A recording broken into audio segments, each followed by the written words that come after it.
Flasim tani për sport. Dashamirësit e sportit të grupuar tek tifozët Kuqezi kanë shpallur si sportistin më të mirë për vitin që po lëm pas boksierin Kreshnik Qato.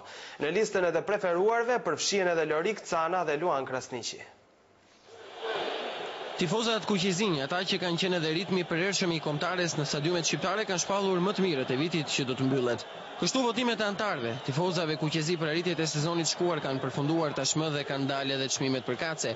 Sipas vullnetit të tyre dhe votimeve që ata kanë bërë, sportisti i vitit 2005 është shpallur boksieri Kreshnik Qato, më pas futbollisti Lorik Canaj dhe më tej boksieri tjetër Luan Krasniqi. Futbollisti i vitit 2005 për tifozat e Zjarrt Kuqezi është shpallur Erion Bogdani dhe Lorik Cana me përqindje të 1 votash dhe më pas i Glitare. Projekti më i bukur tifozeri ka qenë shpalosja e flamurit gjigant në ndeshjen kundër Ukrainës, por edhe shpalosja e flamurit të Skënderbeut në ndeshje kundër Turqisë. E ndërkohë që është votuar edhe parulla më e bukur në stadiumet shqiptare dhe ka fituar pikërisht ajo tradicionalja tashmë, Osa mirë me qenë shqiptar.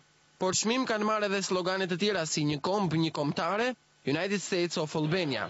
Tifozat kuqezin kanë qenë lojtarit 13 për ekipin kombëtar së bashku me tifozeritë e tjera në të gjitha ndeshjet eliminatore të përfaqësueses kuqezi. Në lajm ndoshët, tifozat kuqezi shpallin si sportistin më të mirë të 2005-s boksierin Kreshnik Qato. Me titujt kryesor kemi përfunduar.